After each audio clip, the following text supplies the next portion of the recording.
Okay, it's time for another Rant and Random Thoughts video. Now, I should explain, this is probably only the first, if not the second time I've ever done two Random Thoughts videos back to back. The reason for it is kind of tragic, but pretty simple. Over the last 2 weeks here, I've had to attend two funerals, one of them being a close family member. So I had to do a trip back home. One family member died at their work, doing their job, doing what they liked doing. The other person, a lot more closer to where I'm at, died of multiple aggressive forms of cancer. This particular person was a firm believer in everything that Dr. Fauci says, and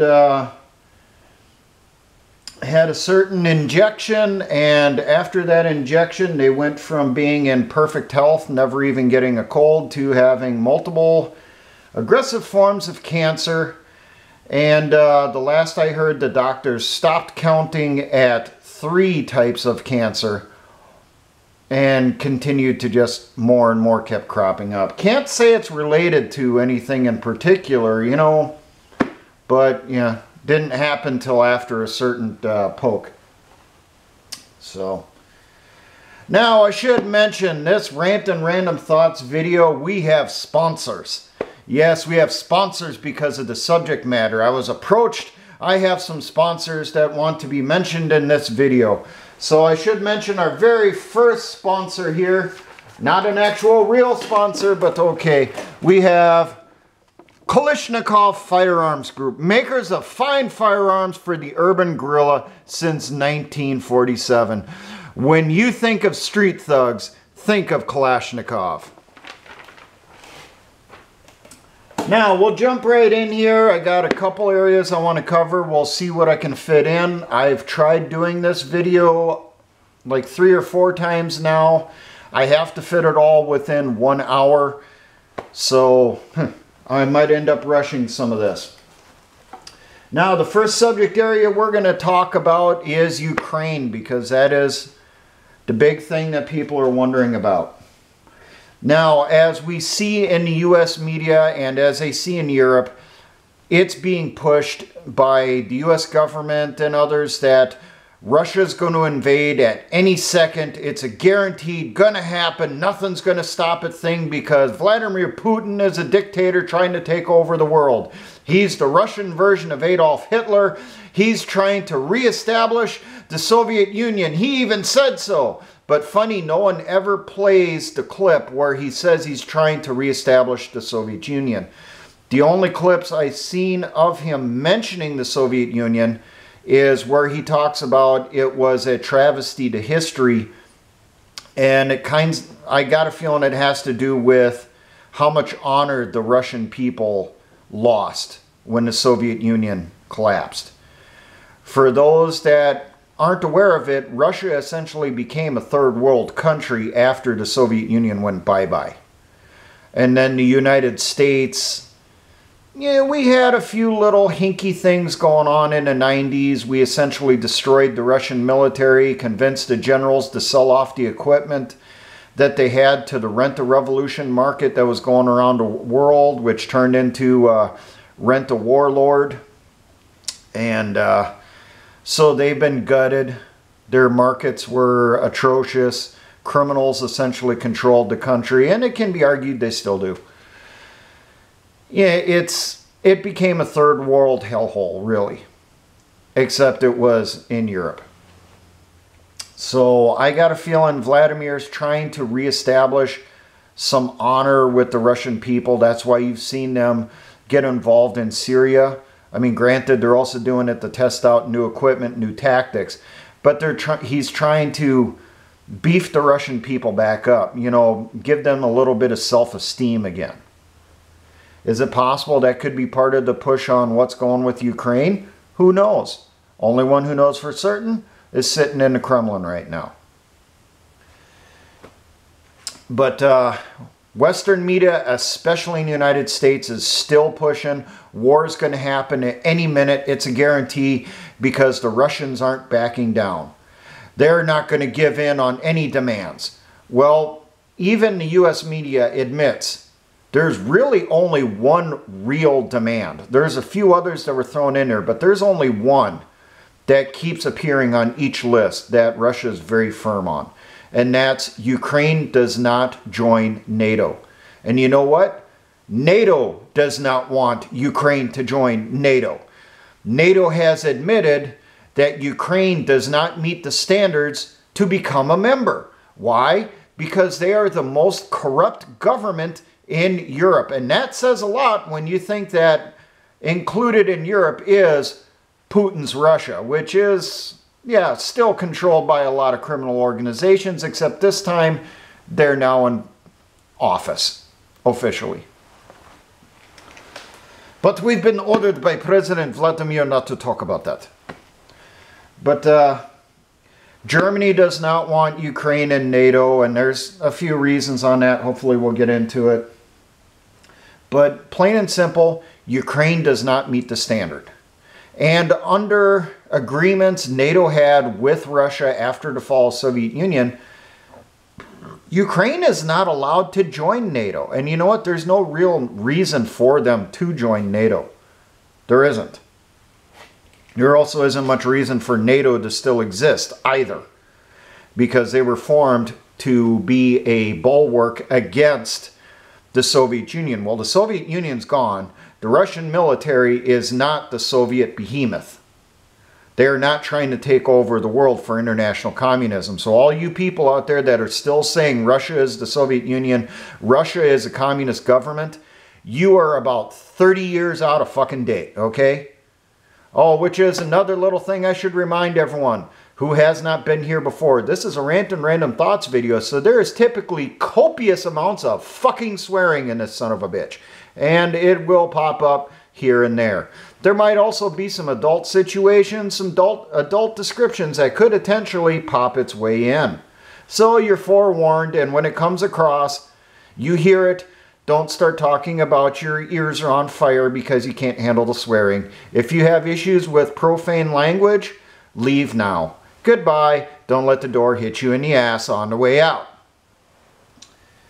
Okay, let's move on here. Putin has, over the last few years, I can't get an exact start date on this, he has kind of diversified the Russian economy. He has been one of the major purchasers of precious metals for the Russian banks. They're doing that to try to get away from the US petrodollar, which kind of makes sense because the US dollar, the Federal Reserve note, is a fucking pyramid scheme. It's literally built on nothing. I mean, if you don't believe me, explain where all those trillions upon trillions of dollars have appeared out of fucking nowhere over the last goddamn year for all these socialist spending bills in the United States. Oh, and Putin also did a press conference here not too long ago, within the last week to 2 weeks, where he said the United States is now a socialist country and maybe should learn from Russia, where they were smart enough to get rid of socialism for a fucking reason. But here in America, we seem to be embracing it with open arms. Maybe that's part of the reason why our government seems to so want war with Russia. They're upset that Russia dumped socialism while we embrace it here. So maybe the socialists are upset and, you know, they're trying to get them to change their mind. I don't know. But what could potentially be reasons for why there needs to be a war against Russia? And I'm talking the United States against Russia. Well, they talk about it, we have to protect Ukraine's sacred borders. We can't allow the Russians to take even a single inch of Ukraine. While at the same fucking time, these sons of bitches that are saying that shit in the fucking White House and in the goddamn media completely fucking ignored the United States southern border and the continuing flood of third world nationals across the fucking border into the United States.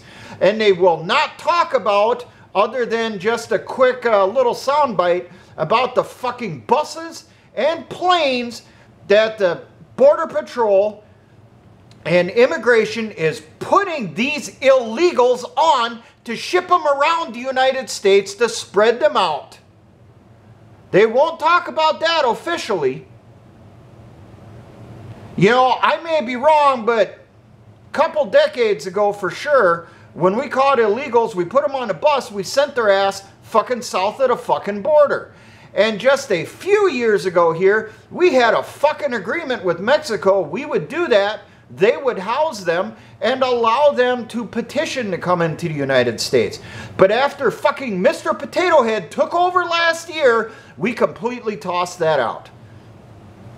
I'm going to stop there because we can fill up a video just on that alone, can't we?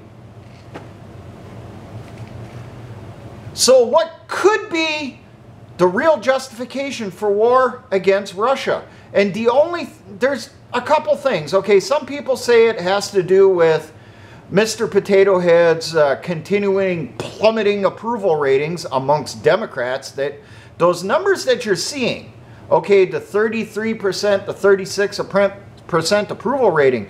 Remember, this is from groups where they overwhelmingly stock it with Democrats, liberals, and leftists. This is not an equal cross-section of America. If you look at an equal cross-section of America, you put the independents in there, you put the libertarians in there, the conservatives, the Republicans, I got a feeling his approval rating is probably south of 20%. And that's on a good day. So, could Mr. Potato Head potentially be leading us into a war to cover that up? Maybe. Clinton did it. I mean, whenever he had a scandal, he bombed Serbia, or he, you know, bombed some other little shithole around the world. I mean, we attacked Iraq how many times in the 90s, bombed the crap out of them, and you know, people forget about we launched bombing raids in Afghanistan in the 90s also, because that had to be done to go after bin Laden. Forget about those? Yeah, that typically happened after the stories came out, like Monica Lewinsky and, you know, other little corruption scandals that were coming out, or people talking about the Clinton body count. Or let's look at 9/11. You know, that wasn't a distraction, was it? That wasn't just meant to get us into war. People seem to forget that on September 10th of 2001, the Pentagon announced they were launching a massive investigation into the monies controlled by the Pentagon, by the Department of Defense, because over $1 trillion had disappeared from Pentagon funds that they weren't sure where it went to. And then it just so happened that the very next day after the investigation was announced, we have a terror attack, and the plane happened to hit the Pentagon in the exact offices where the evidence for the investigation was being gathered up and stored. So could there be some other stuff going on here? All right. I'm not saying 9/11 and Ukraine are the same thing. You know, they are different. But you can see kind of patterns on some things, okay? Now, another thing that I've come up with why, and this is more of my theory on why Ukraine is so sacred to the U.S. government right now and to the media. Anyone remember Hunter Biden's laptop and his fucking emails? That sick, drug-addicted, perverted motherfucker. I mean, he had pictures on there of him with underage girls. Well, we don't know for sure they're underage because they didn't show an ID card, but, you know, they looked kind of young is what the investigators said. So it's thought that maybe they were underage. And then there's all the pictures and the videos of him using narcotics and that stuff. And, you know, that's just the tip of the iceberg. You also had copies of emails in there with Hunter Biden and certain political figures and companies in Ukraine and Russia and China and others, where he was soliciting to make things happen for them for donations, and that they needed to remember how much they paid them because, what was it, 10% or 15% off the top went to the big guy. And I don't think he was talking about himself. He might have been talking about his daddy. Remember that? I mean, they hushed the fuck out of it right away. I mean, there was no real investigation of it even under Trump. And then once Mr. Potato Head got in the White House, all talk disappeared related to Hunter's laptop. So, and he's not the only one, okay? Other names that you've heard mentioned in there with corruption in Ukraine, pay-for-play deals, include Nancy Pelosi's son, John Kerry's son. I've heard Schumer's children are mentioned in there. And there's also Republicans in government. Their children are mentioned in certain corrupt deals in the most corrupt fucking country in Europe. I mean, Ukraine, their economic system isn't capitalism or socialism. It is corruption. Corruption makes everything move in Ukraine. Plain and simple. So is it possible that that might be the main reason, the main driver for why they're pushing for war with Russia immediately? We gotta do it! Very possible. You know, they say money is the root to all evil, so maybe it's related. Maybe. Now I'm going to take a drink here, and then we will have a news from our next sponsor before we continue with this subject.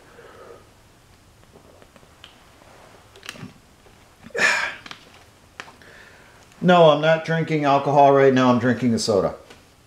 Okay, so our next subject here, before we get into the military breakdown, we have our sponsor brought to us from Moscow. Vladimir's military surplus, home of quality Soviet-era supplies, opened in 1999. Vladimir's military surplus is announcing they're going to be having a spring cleaning sale soon, where they will have plenty of Soviet-era equipment at rock-bottom prices. T-64 tanks for $250,000? No, we slashed the price to $90,000. Ammunition? You got it. We have every caliber you want at the cheapest prices you will find anywhere. And they are announcing that they will also have a sale on AKM rifles. Buy two, get one free. Never been fired and only dropped once. They swear these are quality, these are mint rifles. These are perfect conditions. They also announced that they also are expecting a big supply of American military surplus, like helmets and body armor and wool blankets also. Only supplied to one country out of United States, and yeah, they didn't use it all that much. So Vladimir's military surplus announcing their spring cleaning sale. Date of sale will be announced soon. Okay, military breakdown. Most of this info obviously is going to be on Russia because that's what everyone's concentrating on. What I can give you on the Ukrainian military breakdown, I will do some links down below on some videos done by a channel called Battle Order if you want to find out more about the forces involved. But the Ukrainian military is primarily equipped with Soviet-era equipment. Basically, when the Soviet Union fell apart, that's the newest shit that they have. The bulk of their military is still equipped with T-64s, and don't fool yourself, the T-64 was a very good tank. It was one of the premier tanks in the Soviet service. It was what was issued to their guards divisions, which were their elite formations. The T-64 is essentially the predecessor of the T-80. It's a good tank. Is it outdated now? Yes, but considering the stuff it's going to be going up against, it's not that outdated. The Ukrainians are also equipped with some T-80s and some T-72s. Some of it left by the Soviet military as it fell apart. Some of it acquired from NATO countries like Poland. Artillery, it's all Soviet era stuff, 2S1s, 2S3s, and I've heard 2S4s, and then they're going to have BM21s, BM14s, and other stuff that's Soviet leftovers. Don't get me wrong, that's not too much different than what the Russians are putting in there. Their stuff's a little bit more modernized, but not by much. Individual small arms, it is Soviet era, AKMs, AK-47s. I have seen pictures of some AK-74s in Ukrainian service also, along with the usual mix of anti-tank weapons, of RPG-7s, Soviet-era anti-tank missiles, and we know they've been getting shipments of javelins from the United States. How many do they actually have? We can't say for certain because that will be a guarded secret, but I'm seeing numbers that they have Clues command launch units for the javelins somewhere between 50 and 200 units. And actual missiles, I'm seeing numbers of 400 to 600 missiles. But we know that there is a continuous flow of equipment and ammunition being brought into Ukraine from the United States and from NATO countries. Aircraft, their Air Force is pretty much non-existent. They apparently have about 100 airframes for fixed wings, all Soviet era, very old stuff. Doesn't always stay in the air without falling down. Rotary wing, same thing. Rotary wing is helicopters. Fixed wings is your jets and piston-driven aircraft. Now, over on the Russians, they're moving in BMP-3s, BMP-2s for infantry fighting vehicles. I've seen pictures of BTR-80s, BTR-90s, MTLBs. Units that you see equipped with the MTLB armored personnel carrier, those are going to be ones that are coming in primarily from the eastern military districts of Russia, so out of Siberia, because that is the vehicle that works best for that area. So units that you see equipped with those that are infantry, they're from the eastern military districts. For tanks, we're seeing predominantly T-72s, some T-80s, some T-90s. There are no T-14 Armadas because they do not have that many. It is a negligible number, not a consideration, not a factor. Artillery, we're seeing the whole gamut from Soviet era up to modernized Russian era. So we've seen them moving in 2S1s, 2S3s, 2S19s, 2S33s. That's for tubed artillery, that's self-propelled. We've also seen 2S4s. There's a couple other types that I've seen in the pictures and I can't remember what they are now. Multiple launch rockets. I've seen Tor-Ms. I've seen BM21s, BM14s. And there is some heavier stuff that they're bringing in also, along with their long-range rockets. Basically improved versions, if you want to think of it that way, of Scuds and Frogs, which are Soviet-era rockets. These are basically the replacements to those. I've seen pictures of them moving towards the front lines. Now, I heard this morning, reading through on some reports, the newest equipment, so the BMP-3s, the T-90s, T-80s and that stuff, and the newer BTRs, that stuff is primarily being focused around the eastern border of Ukraine, so right in Russian territory. The Russians also have troops up in Belarus. They primarily have older equipment, so probably figure T-72s, BMP-2s, and probably BTR-80s. Now, there is also reports of ships moving from St. Petersburg on the North Sea of Russia, moving through the Atlantic, down to the Mediterranean, up into the Black Sea. These ships are thought to be carrying naval infantry, the Russians' version of the Marine Corps, because people are looking at how low they are in the water, comparing it to past photos of the same vessels or similar vessels. It's thought that they're loaded down, bringing in troops. They would be, it's anticipated they would be sent against Ukrainian military bases in the south to try to draw attention in that direction. It has been a move up of Russian paratroopers, which happened a couple weeks ago. They are moving up with BMD-2s and BMD-3s. Reportedly, they are now within range of Ukraine, more forward deployed airfields where they could get inside the aircraft, and a few minutes later, they're dropping over the target.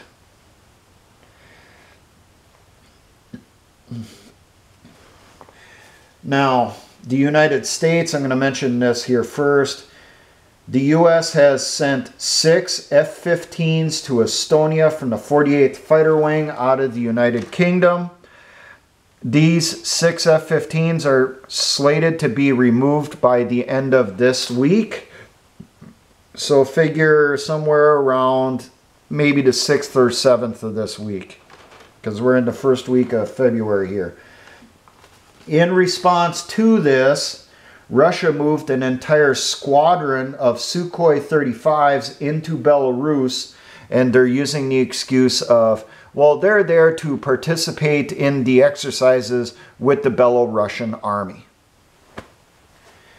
Now, the troops that are up in Belarus right now, the Russian troops, they are currently conducting an exercise with the Belarusian army. The Belarus government has said they will assist Russia in an invasion of Ukraine if needed.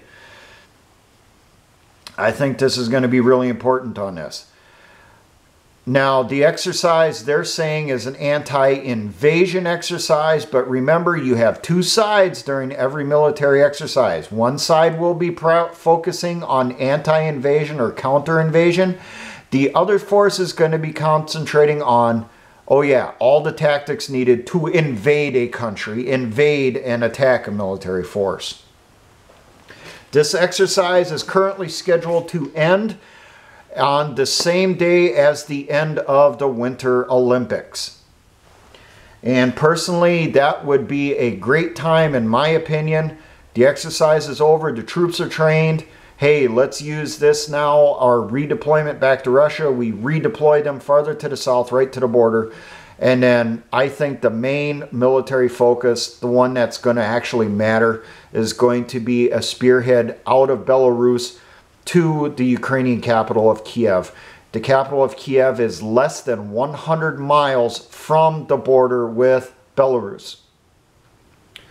Now, the bulk of the Russian force is deployed on the eastern border of Ukraine and in the separatist regions to face off against the Ukrainian army. The Ukrainian army is supposed to have about 2/3 of their force deployed in eastern Ukraine. I think what you're going to see in that area, it is going to be more of the annihilation battles of World War II, which was something the Russians were damn fucking good at. I mean, they had it down to a motherfucking science on how to wipe out people in an attack quickly and as brutally as possible. And for what we're seeing for the formations moving in there to include Russian artillery divisions and independent artillery brigades, they're probably going to be using some of those old tactics. They're going to pound the shit out of the Ukrainians, and then they're going to go through them like shit through a goose.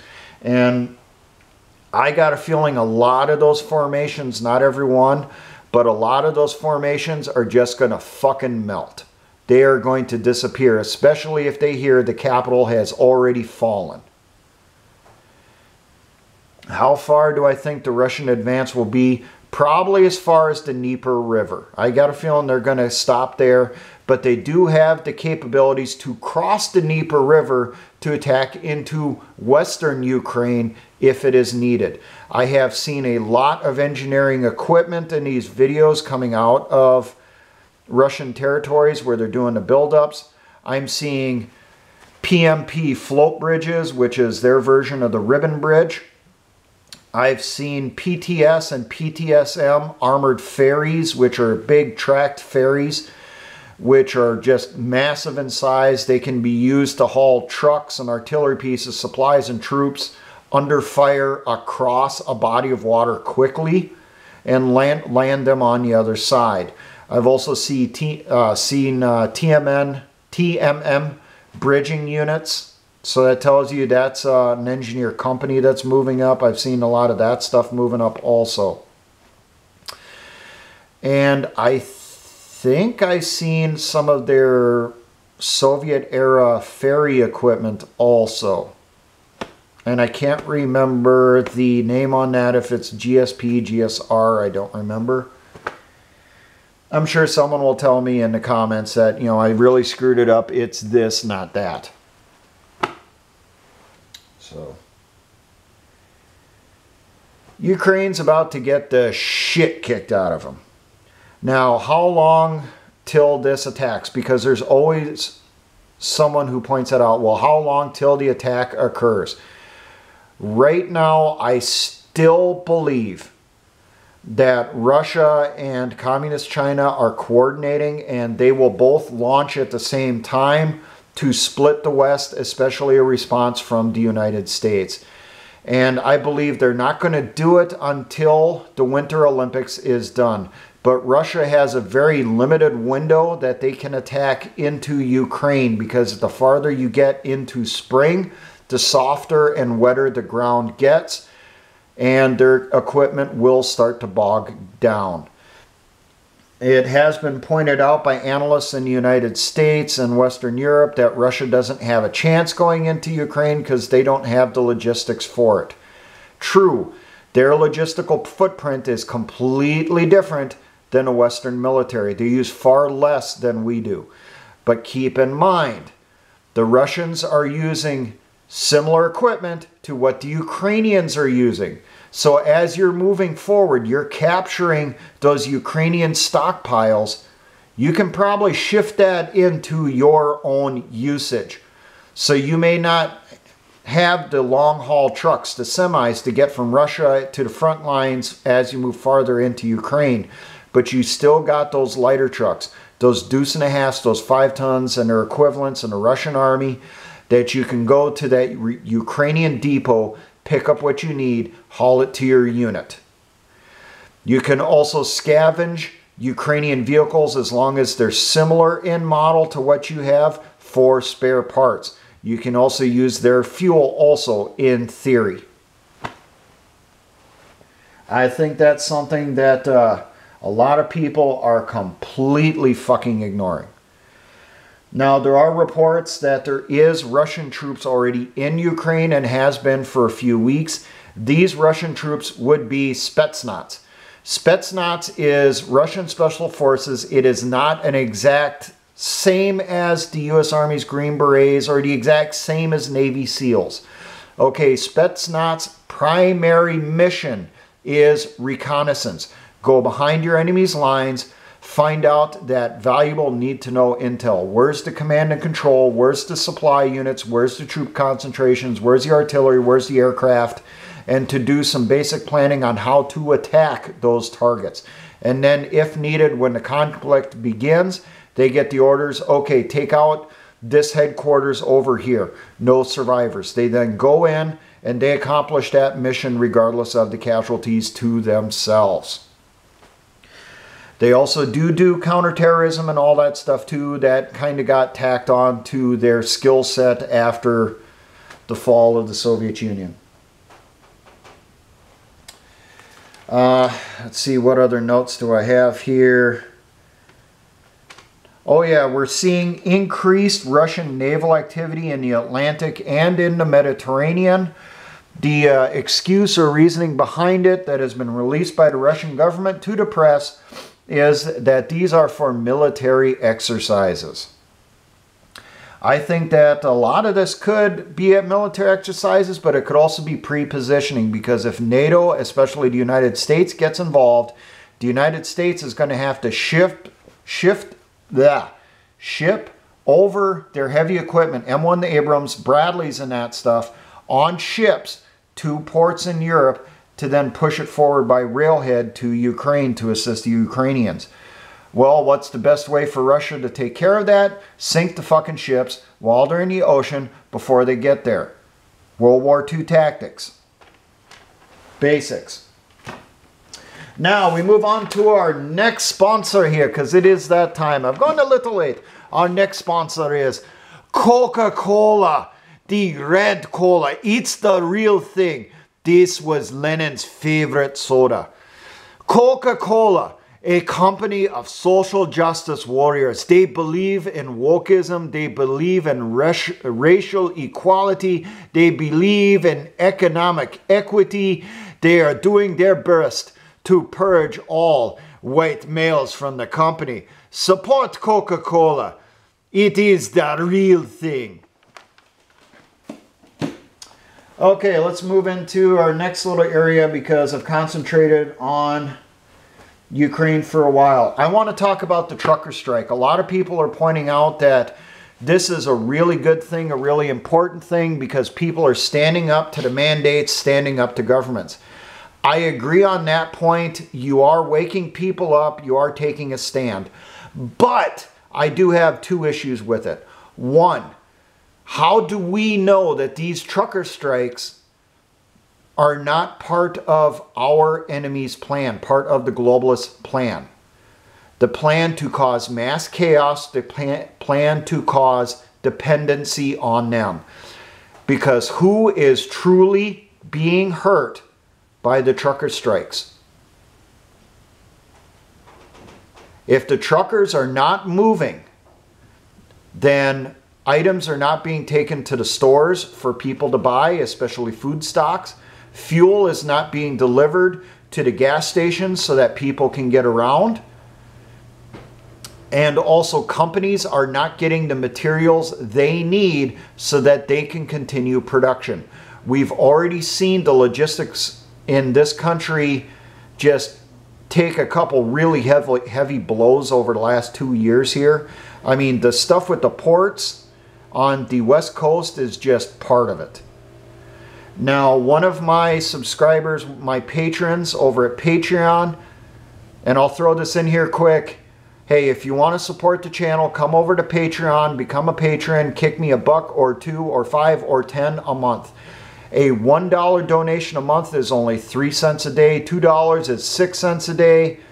If you do $10 a month, that's 30-some cents a day. And keep in mind, I do not get that full donation. I only get a percentage of it. Patreon does take like a third or so of each dollar for their operating costs. I only get a piece of it.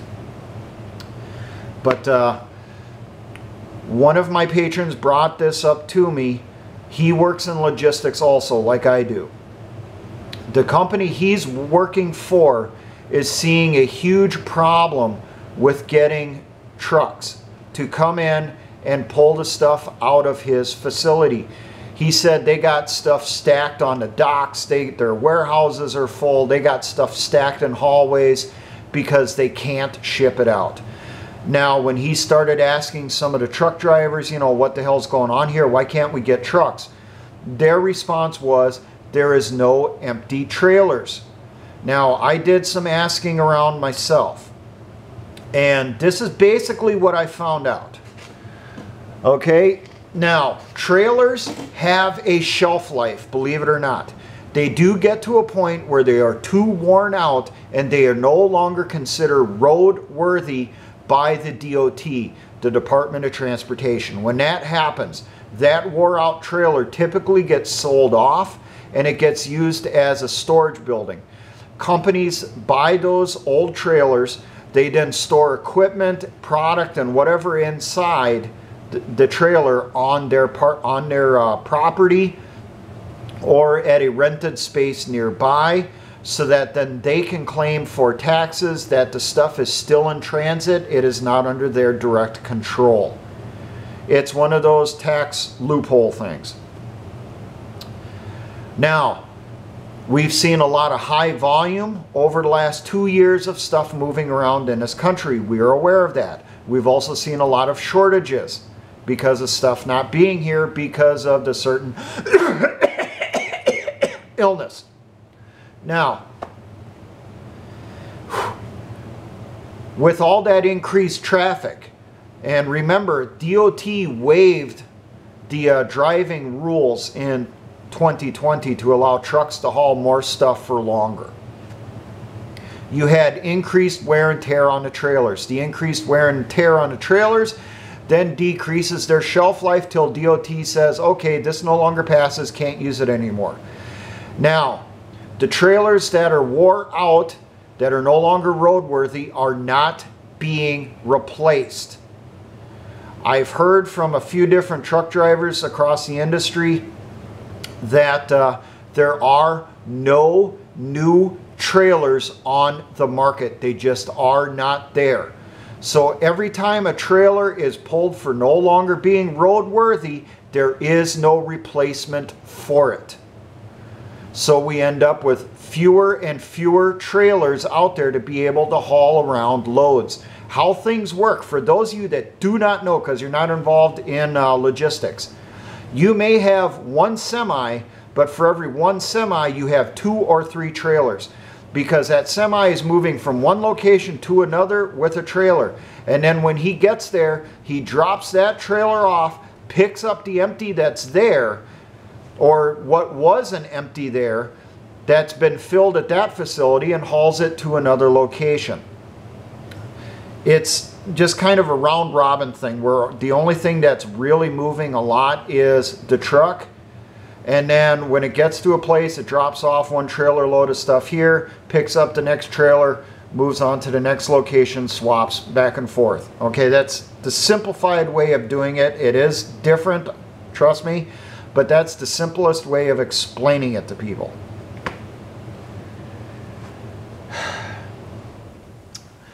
Now, I have my suspicions, okay, that the whole trucker strike thing, okay, we're not seeing massive crackdowns on it. Yes, we're seeing law enforcement trying to stop the convoys, but we're not seeing massive crackdowns. We're not seeing police going in there arresting people, cracking heads, at least not yet. We'll find out here at the end of February when the trucker strike is supposed to start in the United States. We'll see if it occurs or not. If you don't see a hard response on an uprising like this against government, that typically means they want it to happen. And why would they want a trucker strike to fucking happen? It's really simple. To make you fucking desperate. You won't be able to go to the store to get what you want to get because it's not going to be there because the trucker didn't drop it off. And you know what? That just helps the globalists with their plans to cause chaos and desperation, to make you dependent on them for everything. Because what will end up occurring, I guarantee this is an ultimate outcome on this. Truckers are not delivering to the stores. Truckers are not delivering to factories. So then you have governments come through and talk about this massive shortage, massive problems in logistics, and they need to take it over and control it. The United States Department of Transportation, I don't think it would bother them one fucking bit if they took over the trucking industry in the United States and controlled it. And then when you would resist working, you go on strike, you'd be arrested for, you know, federal crimes against the country. Think the stuff through, okay? I understand the whole wanting to protest, take a stand on that stuff. But at the same time, we need to make sure stuff is still moving. The globalists do not get their stuff from the same place we do. Your local politicians do not buy the things that you buy from the same locations. Well, your local might, but say your state, your federal, they don't. They have their own little sources, you know, special delivery and all that bullshit. Okay? Your local Walmart is not the supplier to your senator. So if you're striking, you're not dropping stuff off at the local Walmart, you're not affecting that senator at all. Or whatever fucking store you have up in Canada. But, yeah. Walmart's the easiest one to pick on because, you know, they're fucking everywhere. So just think about that, okay? You know, there are unintended consequences to everything we do. I've mentioned that in the past. Think things through before you do something. Now, we should move on to our next advertiser for this video. We have Stolichnaya vodka made in Russia, the best from Russia. This is the vodka for real men. Drink our vodka and you too can be like President Putin.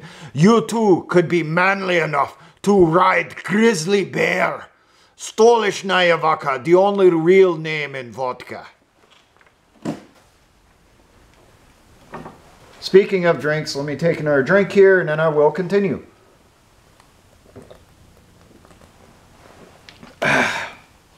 Fuck.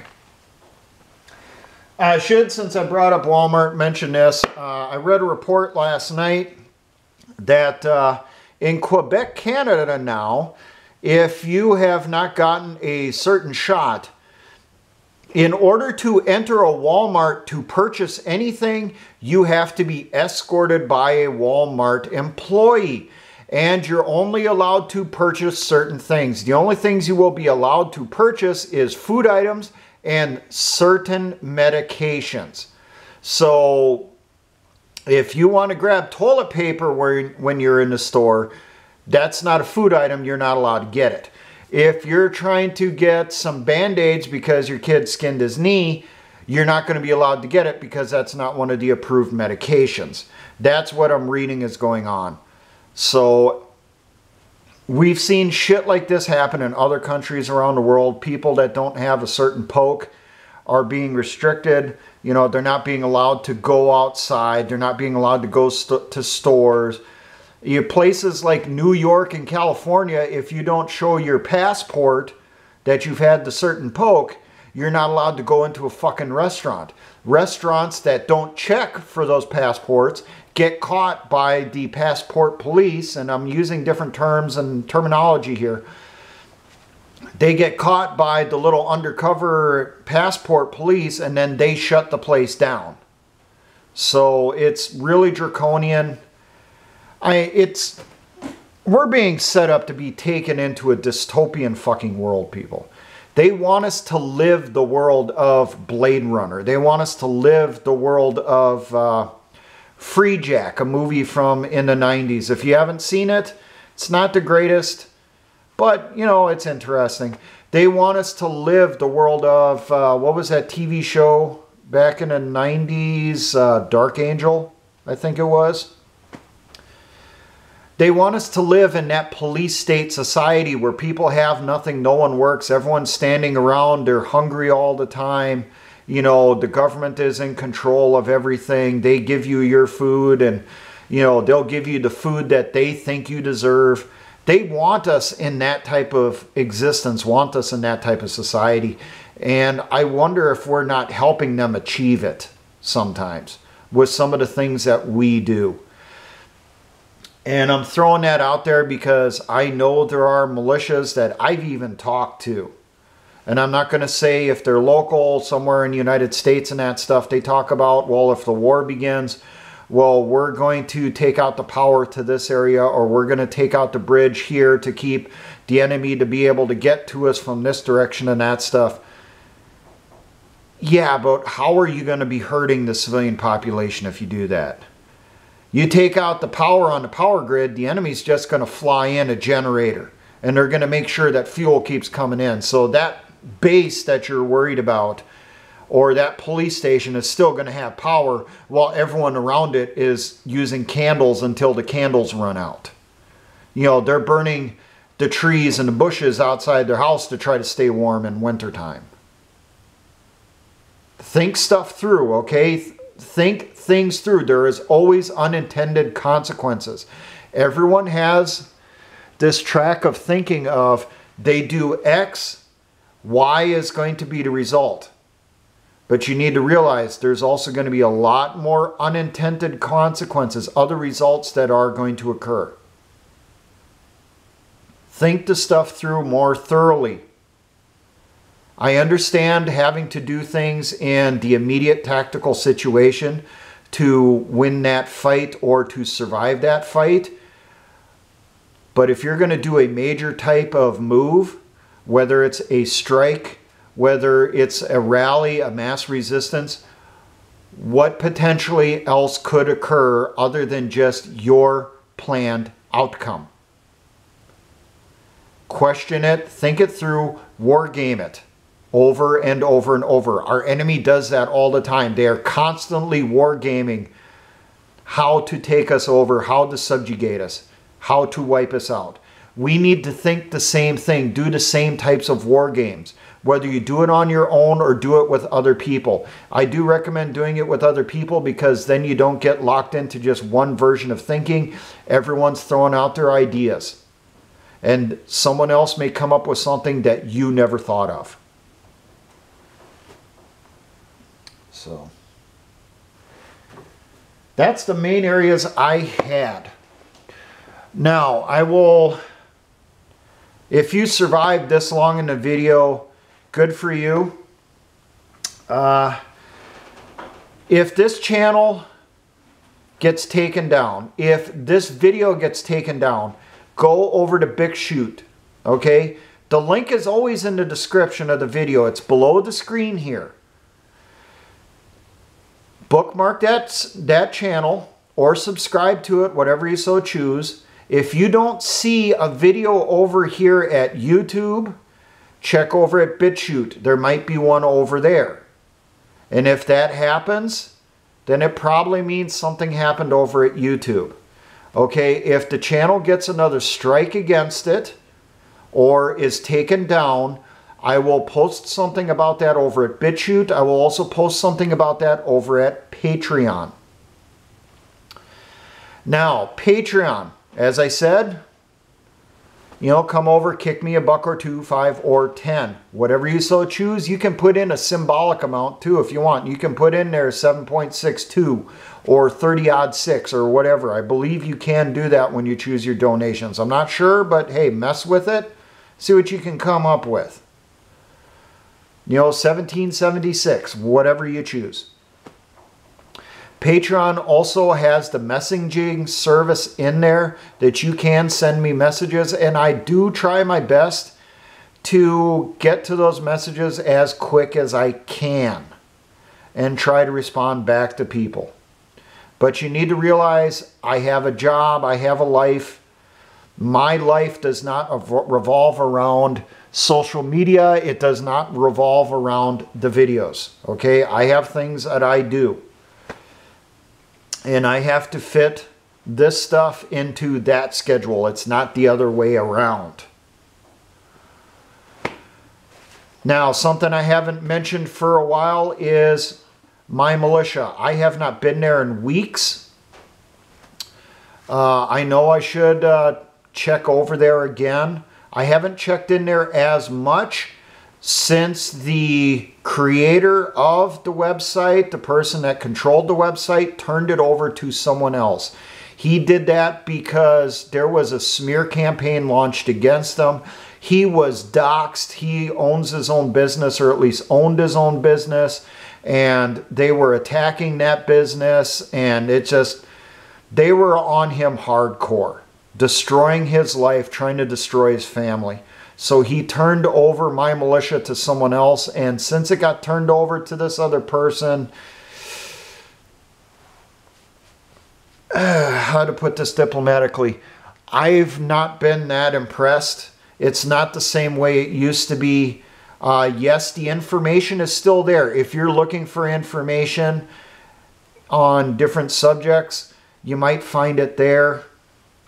They still have groups, or at least used to have groups that you could join potentially in your area. that you could check out. They had to change the website completely where you have to become a member in order to view most of the stuff on the website.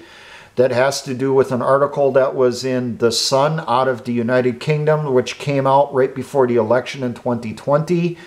They smeared the website, called it a bunch of neo-Nazis and terrorists and all this kind of crap, and tied in people that weren't even related to the website, saying that these are the exact same type of people and shit.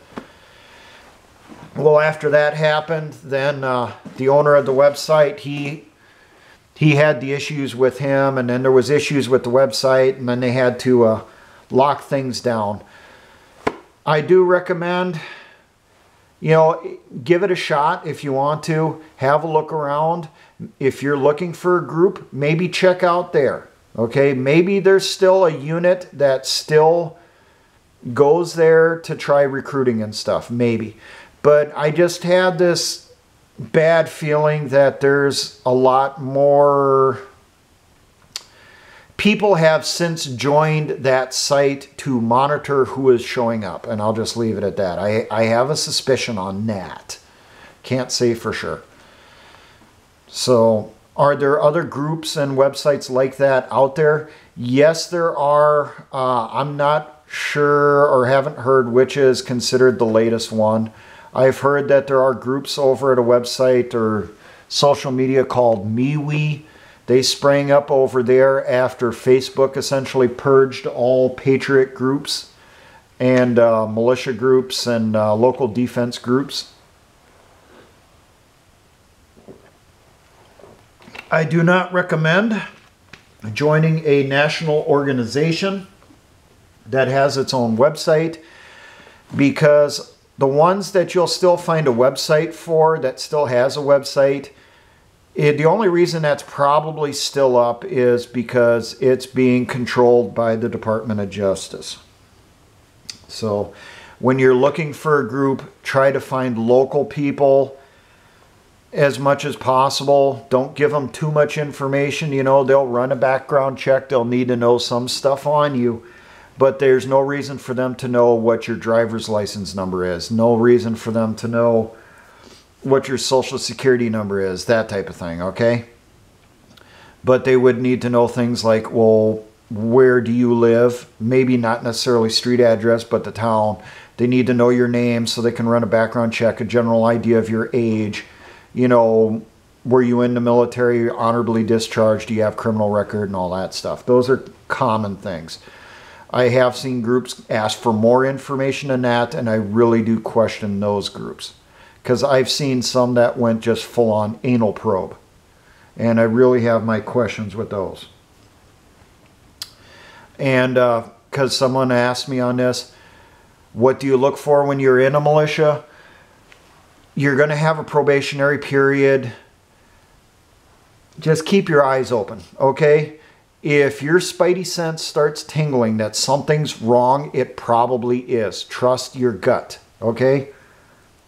If they're talking about doing something that potentially is against the law and they're doing active planning on it, I definitely would turn the fuck around, leave, never look back. Because more than likely, that's another one of these setup situations, setup operations like you've seen up in Michigan with the Hutari and with that other group that supposedly was going to kidnap Whitmer, and then it turned out that everything was being pushed by the FBI, and the people that were arrested that were going to go to prison for it didn't want to be in the operation, weren't part of planning or any of that crap. That type of shit goes on all the fucking time. Trust your gut. Your best bet is friends and family. Now, the video is going to shut off here soon, so I got to end it. I do have one final advertiser here, and no, not a single one of these is an actual advertiser to the channel, but Brown Bear Ammunition. We make ammunition in all proletariat and capitalist calibers. We have what you're looking for. Come to our website and drool over what we have.